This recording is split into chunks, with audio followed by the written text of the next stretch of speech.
What's up, everyone? Welcome back to the Star Wars season here on Cinematic Reviews. You can find this episode and the rest of the season on Anchor, Spotify, and Apple Podcasts. Today I return to the Obi-Wan Kenobi show with my reaction to Part 3. There's a lot to talk about, so let's just jump right into it.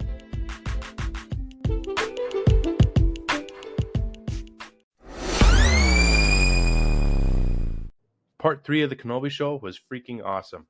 We got more relationship building between Leia and Ben, as well as the return of a fan favorite character. Keeping Obi-Wan off of Tatooine for another episode is a smart move by the creators. Fans are honestly burnt out on it, with the Boba Fett show and the Mandalorian show both featuring Tatooine. We also finally get Ewan wielding his lightsaber, and it was epic. This series continues to get more awesome as the parts come out. I just wish it was more than 6 episodes. Rumors are coming out about there being a second series, but I'll believe it when we get a legit confirmation from Disney. It will all depend on how this series ends. If it has a fitting conclusion, I'd rather not get a second season. So in this part, Leia and Ben escape Daiyu, but are forced to land on a similar looking planet as Tatooine. They of course run into the Empire and have to find a way out to get off-world. We get more blaster skills from Ben as he fights some stormtroopers after Fred, who is the truck driver, snitches on him like a little bitch. I was hoping we would get an attempt at the mind trick from him, but I do love the twist of the Empire officer turning out to be a friend of the Jedi. It was a good way of showing that hope isn't absolutely lost in the galaxy. She helps Ben and Leia, but they are cornered by none other than Darth Vader. Ben decides to stay behind while Leia is escorted off the world. Seeing Vader return is such an epic moment for me. He was always one of my favorite characters. Hayden returning as Vader is even more epic. I think he is doing a phenomenal job so far, and I can't wait to see what he does with the character in the last 3 parts. James Earl Jones returning as well wasn't a huge surprise, but it was still really awesome.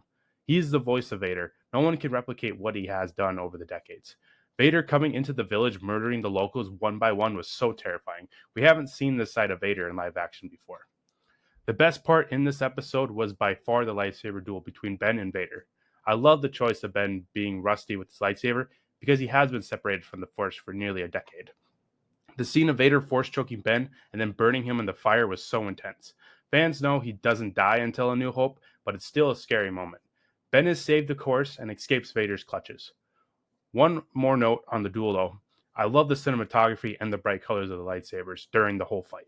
I think it was a great choice having it happen during the nighttime. It made the scene more intense and frightening, especially when Ben is being burned.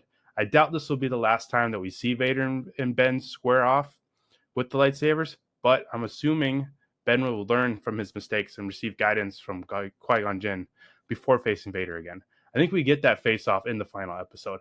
I could see the show taking a couple of the next episodes to get Ben back on his feet, leaving that epic showdown between him and Vader at the end of the series. Now, jumping back to Leia and Ben towards the beginning of the episode, I really love the scene of them on Fred's truck. Their back and forth is so well done. The moment when Leia asks Ben if he is her real father is so heartbreaking. So there is a huge fan theory floating out there about Obi-Wan being in love with Padme.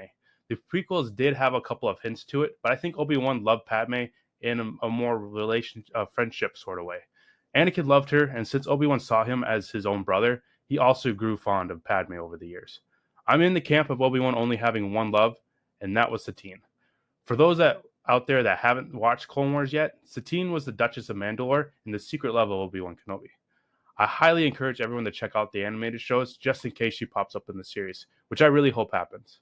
With Obi-Wan getting injured, it may be time for some more back-to-tank flashbacks to the next couple episodes. It would be so awesome if we got Clone Wars flashbacks with Hayden and Ewan, along with Satine and other fan favorites. But back to this week's episode. I really love the relationship that is going on between Ben and Leia. They bounce off of each other so well, especially when they're lying to the stormtroopers in the truck. Ben almost blows it, but handles it pretty well because it helps the stormtroopers are so gullible in this universe. So far, the only negative I have of the show is Reva and the Inquisitors still. Reva is a terribly written character, and I honestly hope that she becomes more irrelevant as we get more scenes with Vader.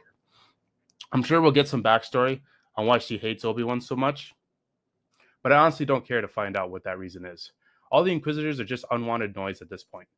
Give me more scenes between Leia and Obi-Wan. Give me more epic showdowns between Vader and Obi-Wan. Bench the Inquisitors, because it's not working for me. It was a neat idea having them be the ones to hunt down Obi-Wan, and the remaining Jedi, but it wasn't executed very well in this show. I hate to compare the two, but Jedi Fallen Order did it way better. The story with Cal and the Inquisitors in that game was so well done. I could tell they tried to replicate it with also doing a different spin on it, but it's just not working right now. Unless they are written better in the last 3 parts, they will remain only a negative of the series for me. And that's disappointing because the Inquisitors are awesome characters in both Fallen Order and the Rebels show. Overall, I do love this series a lot. Aside from the Inquisitors and a few nitpicks about the quality, it's an incredible Star Wars show still. It's too early to rank it against the other shows and the Star Wars universe as a whole, but I think it will end up towards the top. The biggest question will be, does it outrank both seasons of The Mandalorian? Mandalorian is such a special series, but Ewan is killing it so far, and we'll see what the last 3 episodes end up being. I'm pretty positive about 3 things happening in the last 3 parts. 1, we're going to get Liam Neeson back as Qui-Gon as Force Ghost. With us seeing a couple moments of Ben trying to connect with him, it's pretty much confirmed at this point. 2, we're going to get Obi-Wan back to full strength when he goes up against Vader again. This will tie into the Qui-Gon appearing through the Force. He will give Ben that push that he needs to become Obi-Wan again. And 3, we will get flashbacks to the Clone Wars. With both Mandalorian and Boba Fett having huge tie-ins to the animated shows, it makes sense to include live-action versions of certain moments from the Clone Wars.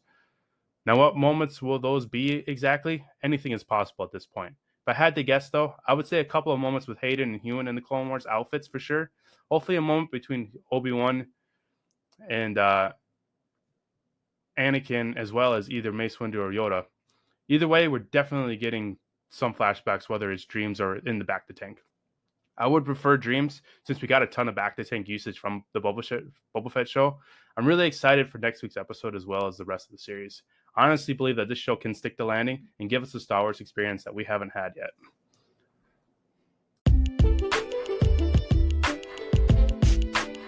Well, that'll do it for my reaction to Part 3 of the Obi-Wan Kenobi show. Join me next week for my reaction to Part 4. Also join me every Monday for a new release. This Monday, I will be finally giving my thoughts on Michael Bay's newest film, Ambulance. But until then, may the Force be with you, always.